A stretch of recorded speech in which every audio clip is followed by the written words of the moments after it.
여러분, 모두 투어 이러면요, 대한민국의 여행업계의 2위 기업입니다. 2위. 예. 2위면 여행이라는 산업 전체에서 2등을 한다는 뜻이니까 이게 적은 회사가 아니에요. 사실 우리가 인구가 고령화되고 베이비 부모 세대들이 은퇴를 하면서 많은 사람들이 해외여행을 가고요. 젊은 친구들은 집 사는 것보다가 지금 현재 내 인생을 즐겨야 된다는 생각에 또 해외여행을 간단 말입니다. 그러다 보니까 여행산업은요, 굉장히 빠른 속도로 성장해 왔습니다. 그런데 이 여행업계가 코로나19의 직격탄을 맞으면서 그야말로 최악으로 떨어졌습니다. 최악으로. 매출액이 뭐 적게는 50% 60%가 아니에요. 70% 80%고요. 많게는 90%가 넘습니다. 매출이 그만큼 떨어졌다는 얘기예요. 매출액 감소가 그만큼 그렇게 일어나니까 솔직히 어느 기업에서 버틸 수가 있겠습니까? 결국은요, 모두 투어도 두 손 들은 거죠. 이제는 전 직원을 대상으로 해서 희망퇴직을 받겠다 이렇게 이야기하고 있습니다. 전 직원을 대상으로 해서. 그만큼 지금 모두 투어는요, 최악의 경영난을 맞고 있다 이런 얘기가 됩니다. 여러분 실적 한번 보세요. 실적. 2018년만 하더라도 모두2의 실적 나쁘지 않았습니다. 3,650억 원의 매출을 했고요. 영업이익은 166억 원을 했습니다. 2019년에도 2,972억 원, 영업이익은 32억 원을 했어요. 그런데 2020년 보세요. 2020년 매출액이 590억 원으로 떨어졌습니다. 590억 원. 그러면 이게 얼마인가요? 거의 20% 수준? 20% 수준으로 떨어졌나요? 그만큼 쭉 빠진 거죠. 쭉 빠진 거죠.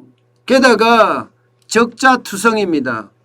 마이너스 277억 원이에요. 사실 여행업계는 여러분 이거 준비 못했어요.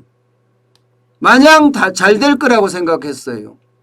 경제가 좋지 않더라도 베이비 부모 세대들이 계속 은퇴를 하기 때문에 여행업계는 그 어느 때보다 빛나는 거라고 생각을 했습니다. 게다가 중국에서 많이 들어오죠. 동남아시아에서 많이 들어오죠.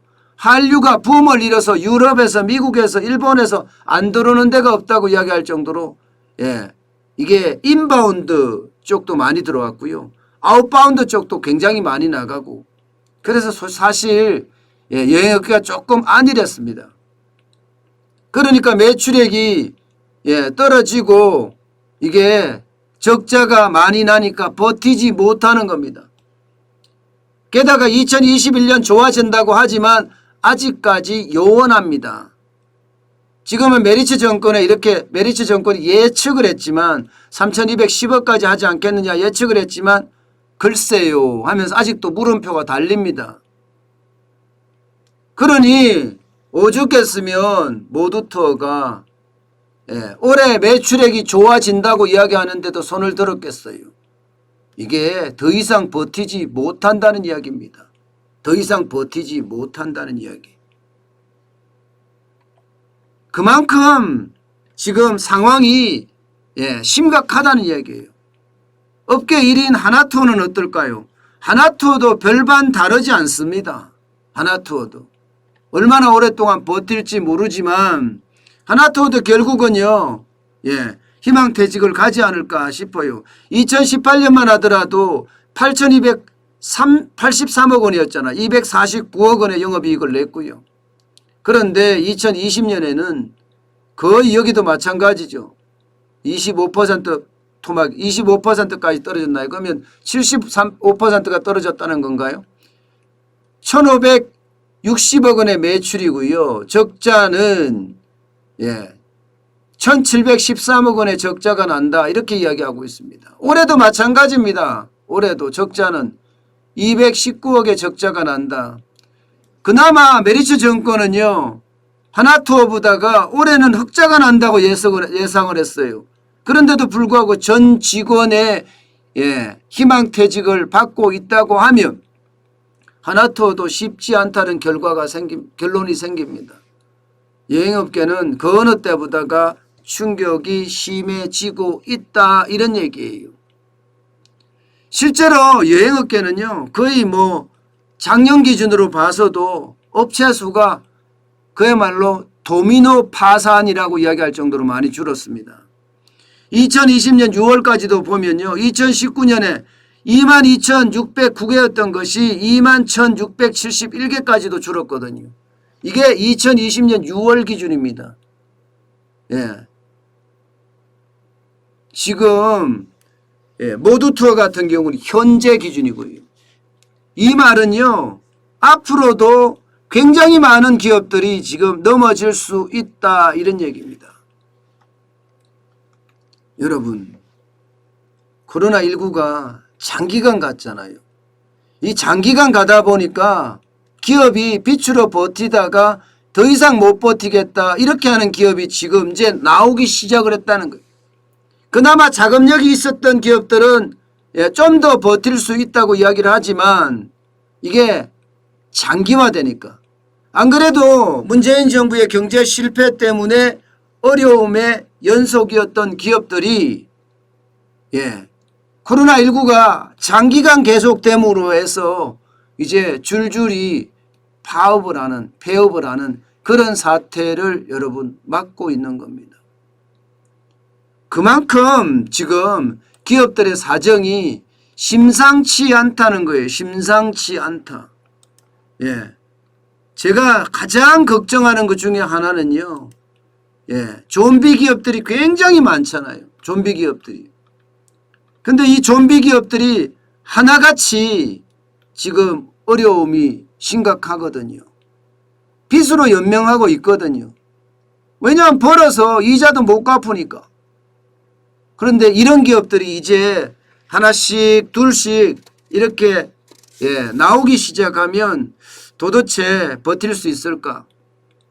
모두투어처럼 줄줄이 이렇게 나타날 수 있다. 제가 제일 우려하는 것은 여행업계 2위인 모두투어가 전 직원을 대상으로 희망퇴직을 받는다. 이 사실도 굉장히 중요하고 어려운 일이지만 이제 시작이라는 겁니다.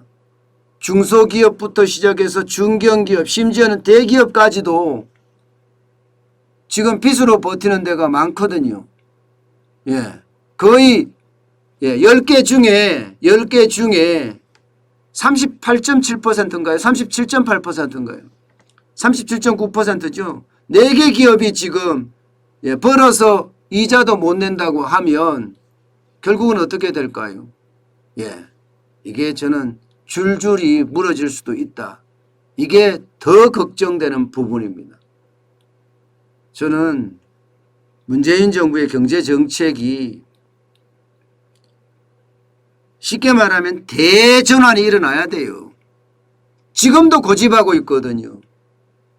2017년의 경제 상황과 2018년의 경제 상황, 2019년, 2020년, 2021년 다 다릅니다.